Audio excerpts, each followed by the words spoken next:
Hello दोस्तों, नमस्कार। मैं दिलीप कुमार यादव। आप सभी लोगों का ऑप्टिमम एजुकेशन गाइडेंस पे स्वागत है। तो दोस्तों, जल्दी से आ जाइए आप लोग। और आज संडे है। वैसे मैं संडे को तो क्लास नहीं लेता हूँ, लेकिन क्या है कि आज बताना था आप लोगों को कि जो टेस्ट रहा करेगा, यानी कि जितने भी 6 दिन हम लोग पढ़ा करेंगे वीक में, तो उसका संडे को टेस्ट रहा करेगा।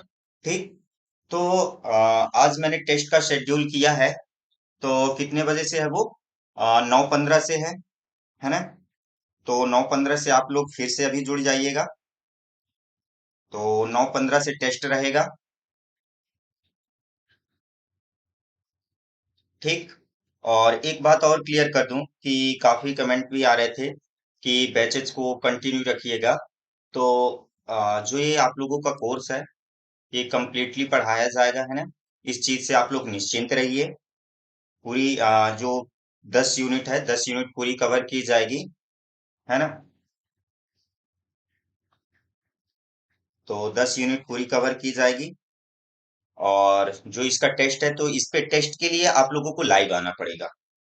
इतना मैं आप लोगों से आग्रह करूंगा कि चलो, जो क्लासेस हैं वो रिकॉर्डिंग देख लोगे, लेकिन टेस्ट के लिए आप लोगों को लाइव आना पड़ेगा, ताकि उससे पता चलेगा कि आप लोगों को, यानी कि कितना समझ में आ रहा है, कितना पढ़ रहे हो आप लोग, है ना? तो आज हम अभी आधे घंटे पढ़ लेते हैं। उसके बाद 9:15 से टेस्ट है, तो उस पे भी आप लोग जुड़ जाइएगा, है ना? और इसकी पीडीएफ के लिए, तो पीडीएफ के लिए मैंने ऐसा सोचा है कि यूनिट वाइज पीडीएफ रहेगी तो वो ज्यादा सही रहेगा। अगर डे वाइज रहेगी तो उसमें आप लोगों को भी पढ़ने में दिक्कत रहेगी कि हर दिन का अलग अलग या 2 या 3 पेज ही हो पाएंगे एक दिन में, है ना? तो इसलिए मैं सोच रहा था कि यूनिट वाइज पीडीएफ रहे। तो इसके लिए आप लोग भी, है ना? तो चलिए स्टार्ट करते हैं। आज हमें क्या पढ़ना था? स्ट्रक्चर ऑफ यू बैक्टीरिया, है ना? आज हमें स्ट्रक्चर पढ़ना था।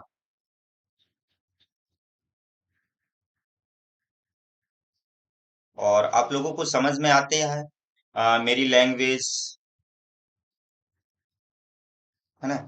तो चलिए, अगला है क्या? Structure of you bacteria. ठीक। यानी यू बैक्टीरिया की संरचना। तो देखो, अगर हम इसकी संरचना की बात करें या इसकी आकृति की, ठीक, शेप एंड इसकी जो स्ट्रक्चर है, कैसा होता है? सरल होता है। ठीक। इसके लिए हमने थोड़ी से पहले भी डिस्कस किया था कि जो यूबैक्टीरिया, यानी कि ये कैसे होते हैं? प्रोकैरियोट्स कहलाते हैं। तो इनकी जो संरचना होती है वो कैसी होती है? सिंपल होती है। लेकिन अगर इनके व्यवहार की, बिहेवियर की बात की जाए, तो क्या होता है? बहुत ज्यादा जटिल होता है, बहुत ज्यादा कॉम्प्लेक्स होता है। ठीक। तो ये स्टेटमेंट लिख लीजिए कि ये क्या होते हैं? कि जो बैक्टीरिया होते हैं, क्या होते हैं? संरचना में तो सरल होते हैं। ठीक। तो बैक्टीरिया की संरचना व आकार, है ना, क्या होती है? सरल होती है। सरल होती है। लेकिन इनका व्यवहार, इनका जो बिहेवियर है, व्यवहार है, वो क्या होता है? जटिल होता है। ठीक। इनका जो व्यवहार है वो जटिल होता है। ठीक। अब जो बैक्टीरियल सेल है, ठीक, तो बैक्टीरियल सेल के ऊपर, बैक्टीरियल सेल है जो अपनी बैक्टीरिया की कोशिका है। ठीक। जैसे ये अपनी क्या हो गई? बैक्टीरिया हो गई। बैक्टीरियल सेल के ऊपर क्या है? कि इसके ऊपर, यानी कि सेल वॉल है, सेल वॉल के ऊपर एक इन्वेलप होता है। ठीक। यानी कि जो इनका कवरिंग एरिया, तो जो कवरिंग एरिया है वो क्या है? केमिकल कंपाउंड, यानी कि रासायनिक पदार्थों से मिलकर के बना हुआ होता है। ठीक। तो किस किस रासायनिक पदार्थों से मिलकर के बनता है, ये अभी डिस्कस करते हैं। और जो ये रासायनिक पदार्थ से मिलकर के बनता है वो क्या कहलाता है? तो सेल इन्वेलप कहलाता है। ठीक, क्या कहलाता है? सेल इन्वेलप कहलाता है। ठीक, तो ये भी लिख लीजिए कि जो बैक्टीरियल सेल है, बैक्टीरियल सेल, जो कि किससे यानी कि उसके ऊपर क्या पाया जाता है? तो जटिल रासायनिक पदार्थ पाया जाता है। ठीक, कॉम्प्लेक्स केमिकल सब्सटेंस पाया जाता है। बैक्टीरियल सेल जो कि जटिल रासायनिक पदार्थों से बनती, जो कि जटिल रासायनिक पदार्थों से बनी होती है, और जटिल रासायनिक पदार्थ होते हैं, ऐसा है ना? रासायनिक पदार्थ होते हैं जो क्या कहलाते हैं? सेल इन्वेलप कहते हैं जिसको। ठीक, जिसे अपन क्या कहते हैं? Cell envelope, ENVE। ठीक, LOPE, सेल इन्वेलप कहते हैं। अब जो इसकी संरचना है, तो कितने परतों से मिलकर के बनी होती है?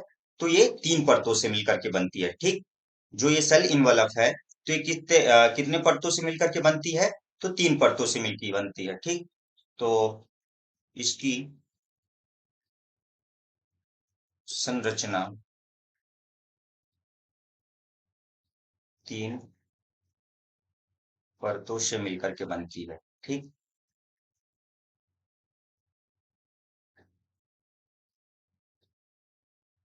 It is made up of 3 layers. ठीक, मिलकर बनती है। अब वो कौन कौन सी हैं? तो सबसे पहले आउटर मोस्ट लेयर हो गई क्या? आउटर मोस्ट यानी कि जो बाहरी परत है वो क्या है? तो ग्लाइकोकैलिक्स है। ठीक, ग्लाइकोकैलिक्स है। ठीक, तो जो ये ग्लाइकोकैलिक्स है ये कैसी होती है? ये ट्यूबुलर फॉर्म पे भी हो सकती है। ठीक, रिजिड भी हो सकती है, मतलब कठोर भी हो सकती है, टफनेस भी हो सकती है, चिपचिपी भी होती है, म्यूसिलेज या स्लिमी बोल दें, है ना? तो जो ग्लाइकोकैलिक्स है वो कैसी हो सकती है? मे बी ट्यूब्यूलर हो सकती है। ठीक, कैसा? तो ये मे बी कैसी हो सकती है? ट्यूब्यूलर हो सकती है, ट्यूब्यूलर हो सकती है, रिजिड हो सकती है, कठोर हो सकती है ना? और थिन भी हो सकती है, पतली हो सकती है, थिन भी हो सकती है, और चिपचिपी, म्यूसिलेजिनस या स्लिमी बोल दें उसको, है ना? स्लाइमी हो सकती है। ठीक, तो ये ग्लाइकोकैलिक्स हुआ। फिर इसके बाद दूसरी क्या हो जाएगी? सेल वॉल हो जाएगी। ठीक, कोशिका भित्ति। तीसरी क्या हो जाएगी? Cell membrane, cell membrane. तो ये तीनों परत से मिलकर के बनी होती है। कौन कौन सी? ग्लाइकोकैलिक्स, सेल वॉल और सेल मेम्ब्रेन। अब ये क्या होता है कि ये जो तीनों परत है मिलकर के क्या बनती हैं? कि ये तीनों परत आपस में मिलकर के एक प्रोटेक्टिव यूनिट बनती हैं। ठीक, एक सुरक्षात्मक इकाई बनाती हैं। किसकी? जो ये बैक्टीरियल सेल है, तो यानी कि उसकी एक प्रोटेक्टिव यूनिट बनाती हैं। तो ये लिख लीजिए कि ये तीनों परत आपस में मिल करके, है ना, कंबाइनली ज्वाइन, आपस में मिलकर सुरक्षात्मक इकाई, सुरक्षात्मक इकाई क्या? ये आप लोग को दिख नहीं रहा होगा, है ना? सुरक्षात्मक इकाई, जिसको अपन क्या बोलते हैं? Protective, protective unit. ठीक, जो आपस में मिलकर के एक सुरक्षात्मक इकाई, प्रोटेक्टिव यूनिट बनाती है। जो उनको क्या करती है, यानी कि बैक्टीरिया को, यानी कि सभी उससे बचाती हैं। ठीक। तो ये अभी हमने देखा। लेकिन अब हम लोग जो ग्लाइकोकैलिक्स है क्या, उसके बारे में डिटेल से पढ़ लेते हैं। ठीक। तो ग्लाइकोकैलिक्स के बारे में पढ़ते हैं।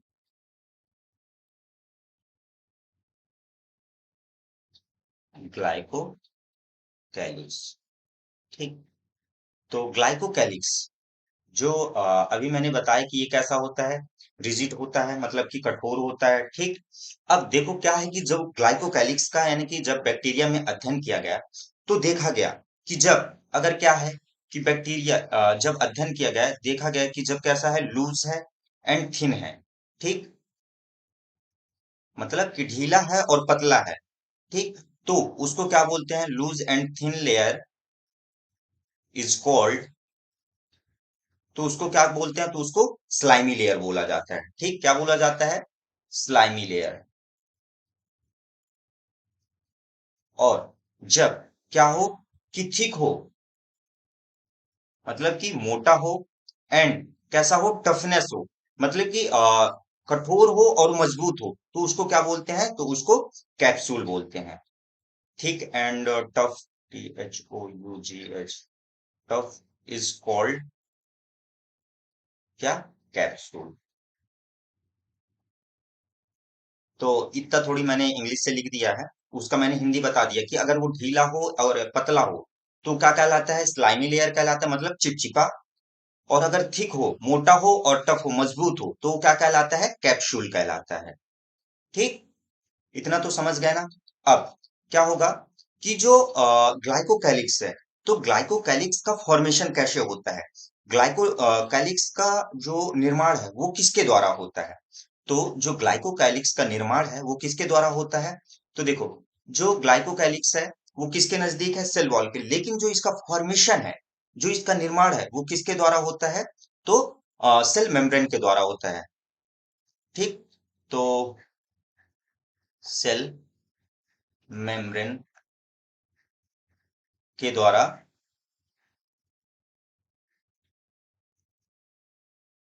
ग्लाइकोकैलिक्स का निर्माण किया जाता है। ठीक। निर्माण किया जाता है, या glycocalyx formation is done by cell membrane, है ना। तो जो ग्लाइकोकैलिक्स का फॉर्मेशन है वो किसके द्वारा होता है, तो सेल मेम्ब्रेन के द्वारा होता है। अब जो ये कैप्सूल है, तो कैप्सूल किससे मिलकर के बना हुआ होता है, तो जो ये कैप्सूल है, ठीक, कैप्सूल, कैप्सूल कैसा है, ठीक है, मोटा है और मजबूत है। ठीक। तो ये किससे मिलकर के बना हुआ होता है, पॉलीसेकेराइड, पॉलीसेकेराइड्स। ठीक। एंड किससे, पॉलीपेप्टाइड से। ठीक। पॉलीपेप्टाइड से, टाइड्स। और जो स्लाइमी लेयर है, ठीक, यानी चिपचिपा, जो स्लाइमी लेयर है, चिपचिपा है, वो किससे मिलकर के बनता है, तो वो ओनली पॉलीसेकेराइड से। अगर पॉलीपेप्टाइड्स आ जाएगा तो वो भी कैसा हो जाएगा, मोटा हो जाएगा, क्योंकि पॉलीपेप्टाइड्स की वजह से ही तो थिकनेस आती है, मजबूती आती है। ठीक। तो यानी कि पॉलीसेकेराइड से बस मिलकर के बनता है कौन, स्लिमी, पॉलीसेकेराइड्स। पॉलीसेकेराइड्स क्या है कि जब शर्करा के, यानी कि बहुत सारे जुड़ जाते हैं आपस में, तो वो क्या बना लेते हैं, पॉलीसेकेराइड बना लेते हैं। ठीक। तो जो स्लिमी लेयर होती है, यानी कि जो पतली या चिपचिपी पदार्थ लेयर होती है, जो वो पॉलीसेकेराइड्स की बनी होती है। इतना समझ में आ गया। अब जो ये ग्लाइकोकैलिक्स का फॉर्मेशन है, वो क्यों हुआ, आखिर क्यों ग्लाइकोकैलिक्स को बनाया गया है, तो उसका तो कुछ काम होगा ना, तो उसका फंक्शन क्या है। ठीक। तो फंक्शन ऑफ ग्लाइकोकैलिक्स, उसके कार्य देख लीजिए कि ग्लाइकोकैलिक्स का काम क्या होता है। ठीक। Function of glycocalyx. ठीक। तो इसके कार्य क्या है, ग्लाइकोकैलिक्स के, तो ये करता क्या है, तो सबसे पहले ये क्या काम करता है कि जो बैक्टीरिया है, बैक्टीरिया को जो WBC, रेड ब्लड सेल्स होती हैं, व्हाइट ब्लड सेल्स, सॉरी, जो श्वेत रक्त कणिकाएं हैं, ठीक, तो उनके एक्शन से बचाने का काम करता है, ठीक, यानी कि वो अटैक करेंगी तो उनसे बचाने का काम करता है कौन? ग्लाइकोकैलिक्स, ठीक। तो ये क्या करता है कि यह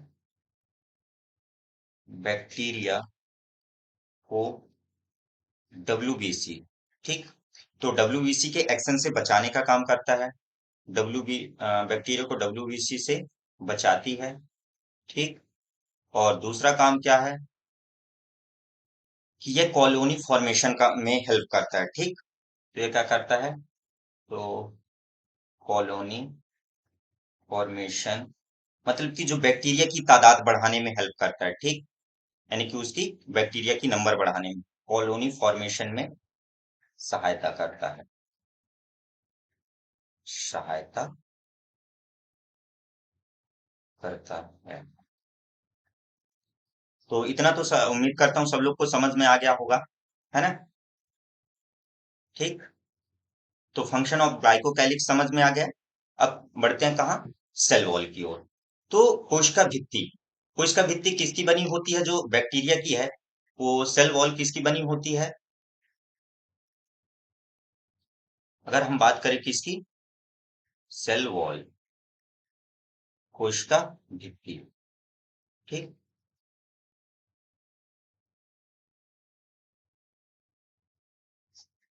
तो जो कोशिका भित्ति होती है वो किससे मिलकर के बनी होती है? तो पेप्टिडोग्लाइकन की बनी होती है, ठीक। तो जो सबसे पहले कोशिका भित्ति कैसी होती है? रिजिड होती है, मतलब कठोर होती है।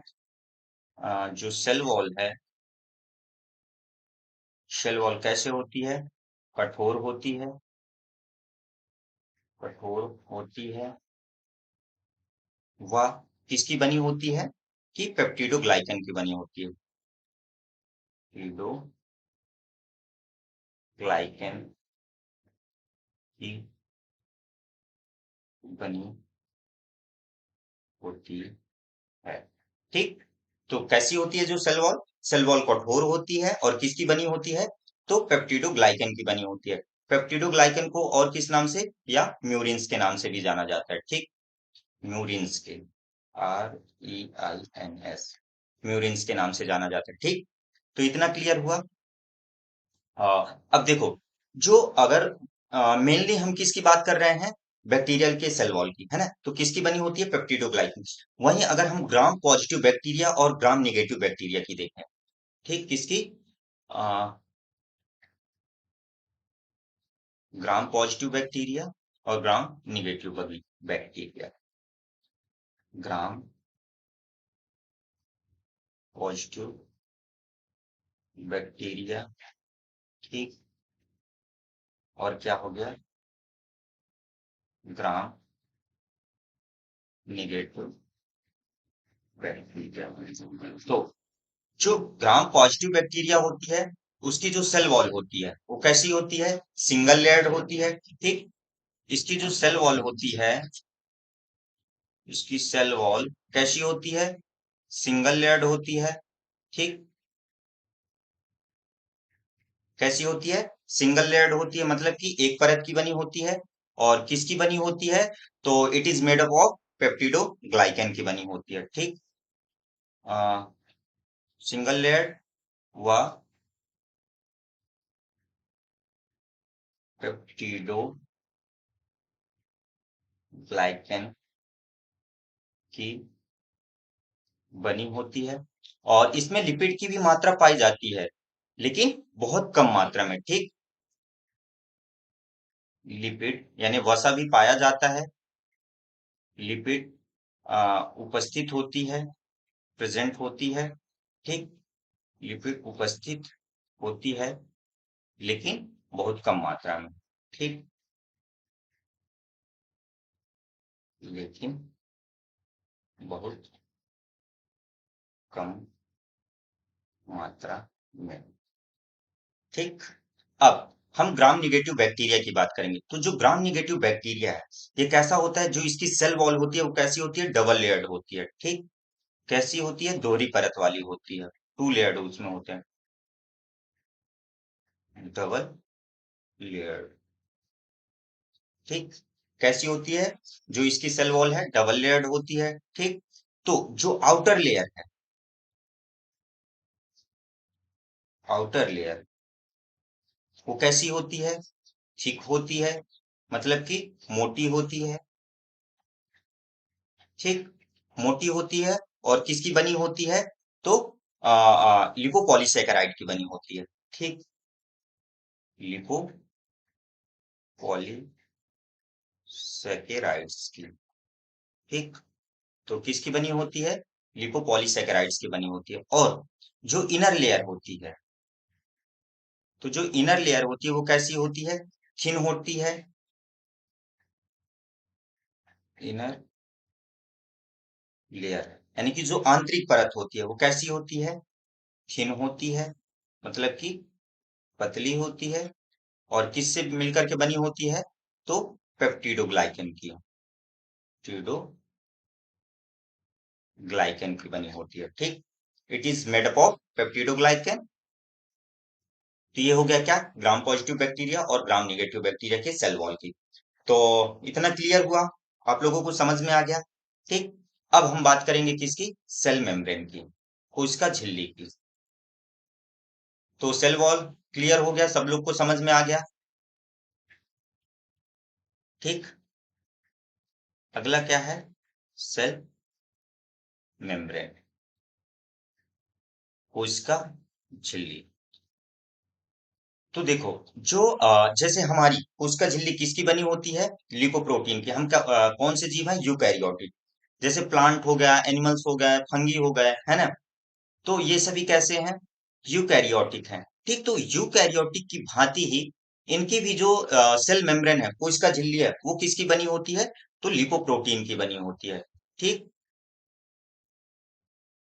तो यूकैरियोटिक कैरियोटिक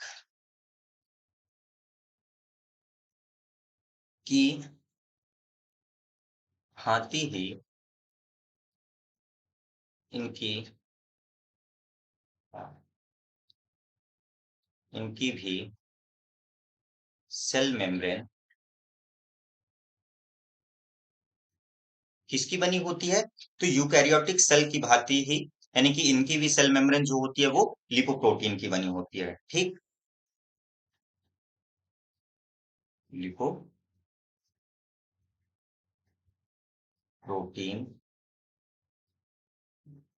की बनी होती है। और लिपोप्रोटीन मतलब कि ये लिपिड प्लस प्रोटीन से मिलकर के बनती है। ठीक, किस किस से?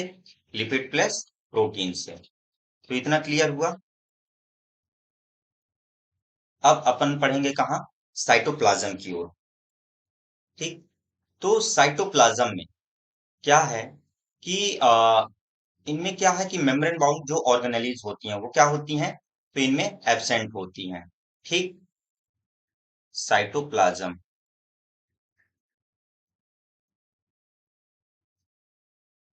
साइटोप्लाज्म कोशिका द्रव्य। आप लोगों को समझ में आ रहा ना कि जो मैं बता रहा हूँ? आप लोग कमेंट भी करते चलिए कि हाँ हमको समझ में आ रहा है, नहीं आ रहा, कहीं पे डाउट हो तो वो पूछ लीजिए, है ना? तो देखो, जो साइटोप्लाज्म है, तो इसमें क्या होता है कि जो मेम्ब्रेन बाउंड ऑर्गेनेलीज होती हैं, तो यानी कि जैसे हम यूकैरियोटिक वाले हैं। ठीक, तो हमारे में जो मेम्ब्रेन बाउंड ऑर्गेनेलीज है, जैसे बात कर ले हम किसकी? एंडोप्लाज्मिक रेटिकुलम की, ईआर हो गया, माइटोकॉन्ड्रिया हो गया। ठीक, माइटोकॉन्ड्रिया हो गया, लाइसोसोम हो गया, लाइसोसोम्स हो गया, माइक्रोबॉडीज हो गई। ठीक, लाइसोसोम हो गया, माइक्रोबॉडीज हो गई, गोल्गी बॉडीज हो गई, गोल्गी बॉडीज या गोल्गी कॉम्प्लेक्स। ठीक, तो ये सब क्या होते हैं? इनमें एब्सेंट होते हैं। ठीक, तो ये सभी क्या होते हैं? इनमें एब्सेंट होते हैं। तो झिल्ली से घिरे हुए कोशिकांग membrane bound organelles are absent. ठीक, तो झिल्ली से घिरे हुए कोशिकांग क्या होते हैं? अनुपस्थित होते हैं। अनुपस्थित होते हैं। ठीक, तो जब मेम्ब्रेन बाउंड ऑर्गेनेलीज इनमें क्या होते हैं? एब्सेंट होते हैं। जैसे अपन बात कर लिए कि इसकी एंडोप्लाज्मिक रेटिकुलम हो गया, माइटोकॉन्ड्रिया हो गया, लाइसोसोम्स हो गया, माइक्रोबॉडीज हो गए, ये सभी क्या होते हैं? क्या होते हैं? एब्सेंट होते हैं। कहाँ? बैक्टीरियल साइटोप्लाज्म में। अ, झिल्ली से घिरी हुई कोशिकांग, ऐसा लिख लीजिए, बैक्टीरियल साइटोप्लाज्म में अनुपस्थित होते हैं। बैक्टीरियल साइटोप्लाज्म में अनुपस्थित होते हैं। ठीक, तो ये सभी क्या होते हैं? अनुपस्थित होते हैं। तो आखिर इनमें क्या पाया जाता है? तो इनके साइटोप्लाज्म में क्या पाया जाता है? तो जो बैक्टीरियल साइटोप्लाज्म होता है, तो बैक्टीरियल साइटोप्लाज्म में क्या क्या पाए जाते हैं? तो ये देख लीजिए कि साइटोप्लाज्मिक, अगला टॉपिक क्या हो जाएगा? Cytoplasmic organelles, organelles present in bacteria, present in bacteria. तो क्या क्या पाए जाते हैं इनके साइटोप्लाज्मिक ऑर्गेनेलीज के रूप में? तो इनके साइटोप्लाज्म में क्या क्या पाया जाता है? तो सबसे पहला हो गया क्या? मीजोसोम्स। ठीक, सबसे पहला क्या हो गया? मीजोसोम्स। मीजोसोम्स हो गया। फिर उसके बाद क्या हो जाएगा? तो जो क्रोमेटिन मटेरियल होता है, ठीक, क्रोमेटिन मटेरियल, ठीक, और स्टोरेज ग्रेन्यूल्स, स्टोरेज ग्रेन्यूल्स। ठीक, तो सबसे पहले अपन किसके बारे में डिस्कस कर लेते हैं? मीजोसोम्स। तो मीजोसोम्स क्या होता है? ठीक, मीजोसोम्स नाम सुने होंगे आप लोग, है ना, मीजोसोम्स के बारे में। मीजोसोम, ठीक, तो मीजोसोम्स, मीजोसोम,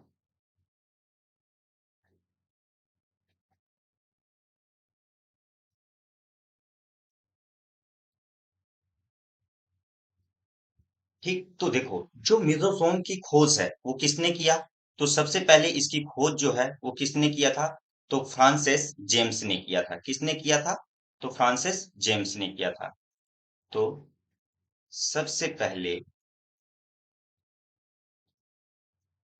इसकी खोज किसने किया था? तो फ्रांसिस जेम्स ने किया था। तो एफ जेम्स ने किया था। ठीक, अब जो मीजोसोम्स होते हैं ये क्या होते हैं? तो देखो, जो सेल मेम्ब्रेन होती है, ठीक, जैसे कि सपोज करो ये क्या है कि सेल मेम्ब्रेन है, ठीक, तो ये क्या करती है? साइटोप्लाज्म में ये ऐसे इन्वेजिनेट्स हो जाती है, यानी कि साइटोप्लाज्म में अंदर धस जाती है कहीं कहीं पे। ठीक, ठीक, तो ये जो धसा हुआ पार्ट, ये धसा हुआ पार्ट ये क्या कहलाता है? ये कॉन्ड्राइट्स कहलाता है। कॉन्ड्राइट्स या मीजोसोम्स कहलाता है। ठीक, तो ये जो धसा हुआ पार्ट, ये पूरी अपनी सेल मेम्ब्रेन कैसी है? मतलब कि एक ऐसी है, लेकिन ये क्या होती है कहीं कहीं, यानी कि साइटोप्लाज्म में इस रूप में धस गई है। ठीक, तो ये कौन कौन से फॉर्म में बन सकती है? तो ये ट्यूब्यूल्स फॉर्म में नलिकाकार भी हो सकती है, या वैक्यूल्स के फॉर्म में, मतलब कि रसधानी जो होती है ना उस फॉर्म में भी हो सकती है, एक परत के रूप में भी हो सकती है, लैमिला के रूप में, है ना। तो ये सब ये क्या है कि यानी कि साइटोप्लाज्म में धंस जाती है कहीं कहीं पे, और किसका फॉर्मेशन कर देती है? मीजोसोम्स का फॉर्मेशन कर लेती है। या जिसको अपन कॉन्ड्रॉइड्स बोलते हैं। ठीक, तो कॉन्ड्रॉइड्स का फॉर्मेशन कर लेती है। ठीक, तो ये क्या करती है कि जो कोशिका झिल्ली है, तो बैक्टीरिया के साइटोप्लाज्म में सेल मेम्ब्रेन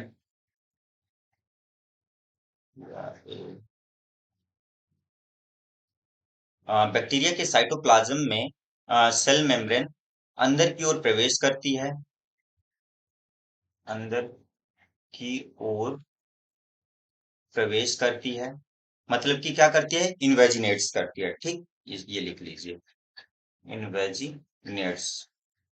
ठीक, तो अंदर की ओर प्रवेश करती है और क्या बना देती है, तो प्रवेश करती है और मीजोजोम का निर्माण करती है। ठीक, मीजोसोम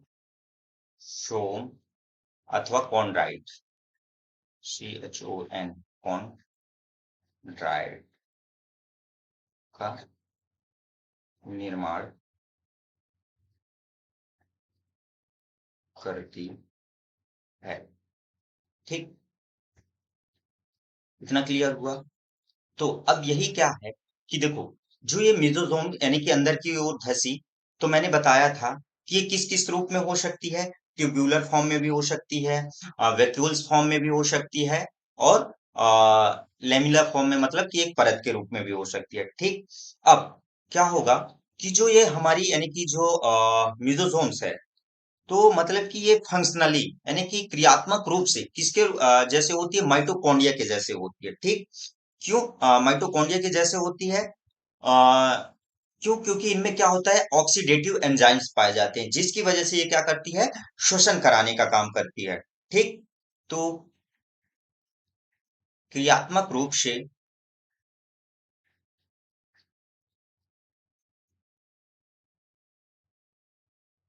ठीक, फंक्शनली रूप से या क्रियात्मक रूप से, क्रियात्मक रूप से मीजोसोम्स किसकी तरह, तो माइटोकॉन्ड्रिया, माइटो माइटोकॉन्ड्रिया की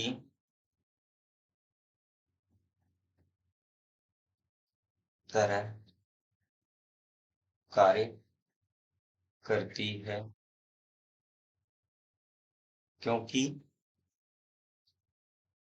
मीजोजोम्स में क्या पाए जाते हैं, क्योंकि मीजोजोम्स में ऑक्सीडेटिव एंजाइम्स पाया जाता है। ठीक, क्यों, क्योंकि इसमें क्या होता है, ऑक्सीडेटिव एंजाइम्स पाया जाता है। अब क्या होगा कि जो ऑक्सीडेटिव एंजाइम्स तो पाया जाता है, ठीक, लेकिन इसकी स्थिति यानी पोजीशन और फंक्शन के आधार पे, तो जो ये मेसोसोम्स है, टू टाइप से होते हैं। कितने प्रकार से, दो प्रकार से होते हैं। किसके रूप में, किसके आधार पर, तो पोजीशन, स्थिति और कार्य के आधार पर। ठीक, तो on the basis of position and function, इतना तो समझ में आ गया ना, इतना।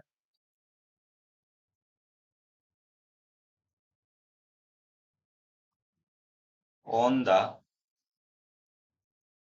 बेसिस ऑफ पोजीशन मतलब स्थिति एंड फंक्शन के आधार पर जो मीजोसोम्स होते हैं, कितने टाइप से होते हैं, तो टू टाइप से। मीजोसोम्स आर टू टाइप्स। ठीक, मीजोसोम्स आर ऑफ टू टाइप्स। कौन कौन से, तो पहला हो गया पेरिफेरल मीजोसोम्स। ठीक,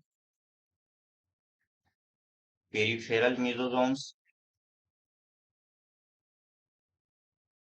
और दूसरा हो गया क्या, सेंट्रल मीजोसोम्स, सेंट्रल मीजोसोम्स। ठीक। तो अगर हम इसकी पोजीशन की बात करें, स्थिति की, तो ये कहाँ की ओर स्थित होता है? तो जो पेरिफेरल म्यूसोजोम्स है, यानी कि ये कहाँ की ओर? तो सेल मेम्ब्रेन के नजदीक, लोकेटेड ऑन सेल मेम्ब्रेन। ठीक। तो ये कहाँ पर स्थित होता है? तो ये सेल मेम्ब्रेन के पास स्थित होता है। यह सेल मेम्ब्रेन के पास स्थित होता है। ठीक। और ये क्या काम करता है? तो ये जो सेल रेस्पिरेशन है उसका काम करता है। ठीक। सेल रेस्पिरेशन में हेल्प करता है। ठीक। सेल रेस्पिरेशन में सहायता करता है, सहायता करता है। और secretion of cell wall material, तो जिससे सेल वॉल का फॉर्मेशन होता है, जिससे सेल वॉल बनती है, तो उन पदार्थों का सिक्रीशन करता है कौन? Peripheral mesosome. तो ये क्या करता है? Secretion of cell wall materials. ठीक। अब सेंट्रल मीजोसोम्स, तो जो ये सेंट्रल मीजोसोम्स है, नाम से ही स्पष्ट हो रहा है कि ये कहाँ? तो बीच में, यानी कि केंद्र की ओर स्थित होता है। ठीक। तो ये कहाँ? तो यानी कि यह साइटोप्लाज्म के अंदर स्थित होता है। ठीक। साइटोप्लाज्म के अंदर स्थित होता है। ठीक। अब ये साइटोप्लाज्म के अंदर स्थित है, तो स्वाभाविक सी बात है, ये किससे अटैच रहता है? तो ये न्यूक्लियोइड से, क्योंकि इसमें क्या है कि बैक्टीरिया में न्यूक्लियस तो पाया नहीं जाता। ठीक। क्या पाया जाते हैं उसके सेंटर में? न्यूक्लियोइड। न्यूक्लियोइड मतलब कि ऑइड मतलब क्या होता है? के जैसा। तो न्यूक्लियस के जैसा क्या होता है? न्यूक्लियोइड होता है। तो ये क्या करता है कि यह न्यूक्लियोइड से अटैच रहता है, ये न्यूक्लियोइड से जुड़ा रहता है। ठीक। जुड़ा रहता है। और ये क्या फंक्शन करता है, क्या काम करता है? तो हेल्प इन डीएनए रेप्लिकेशन में, हेल्प इन, यानी कि जो डीएनए की यानी कि उसकी कॉपियां बनाने में कौन हेल्प करता है? तो सेंट्रल मीजोसोम। तो help in DNA replication, replication. ठीक। और दूसरा क्या? सेल डिवीजन में, यानी कोशिका विभाजन में भी हेल्प करता है कौन? Central neurons. तो ये हुआ ग्लाइकोकैलिक्स के फंक्शन। तो क्लियर हो गया? किसी को कोई डाउट? समझ में आया है आप लोगों को? उम्मीद करता हूं कि सभी को समझ में आया हो, मेरी लैंग्वेज समझ में आ रही हो, है ना? मैं यानी कि और ज्यादा से ज्यादा कंटेंट पढ़ाने की कोशिश करता हूँ, है ना? तो जल्दी से आप लोग अभी फिर से जुड़ जाइएगा। कहाँ पे? 5 मिनट बाद 9:15 से क्लास स्टार्ट हो जाएगी। क्या है कि तो टेस्ट लेंगे, जो अभी हमने 6 दिन पढ़ाया है। तो यानी कि 5 क्लासेस हुई है ना आज की मिला के। तो 5 क्लासेस में आपने क्या किया उसका, है ना? तो संडे टू संडे वही टेस्ट चला करेगा, लेकिन मैंने कल बताया था, और इसलिए, लेकिन कल कई लोग नहीं जुड़े हुए थे, तो इसलिए मैंने सोचा कि आज 15 या 20 मिनट की क्लास रख दी जाए, उसके बाद फिर से बता दिया जाए। तो 9:15 से टेस्ट होगा। तो आप लोग जल्द से जल्द जुड़ जाइएगा अभी फिर से, है ना? और ये क्लास कैसी लगी कमेंट करके जरूर बताइएगा। और अपने दोस्तों तक अगर क्लास पसंद आए आप लोगों को, तो अपने दोस्तों तक इसको जरूर शेयर करिएगा। चलिए मिलते हैं 9:15 से। अभी सब लोग जुड़िएगा, ठीक? तो उससे पता चलेगा कि आप लोगों को कितना समझ में आ रहा है, नहीं आ रहा है ना? नहीं तो ऐसा हो जाए कि आगे आगे पाठ और पीछे पीछे सपाट, है ना? तो चलिए 9:15 पे मिलते हैं। जब तक मैं अभी थोड़ी पेपर भी अरेंज कर लेता हूँ, मतलब कि जो क्वेश्चन सेट किए हैं तो उनको थोड़ी इस पे कर लेता हूँ, है ना? तो जल्दी से आ जाइए, आप लोग जुड़ जाइए।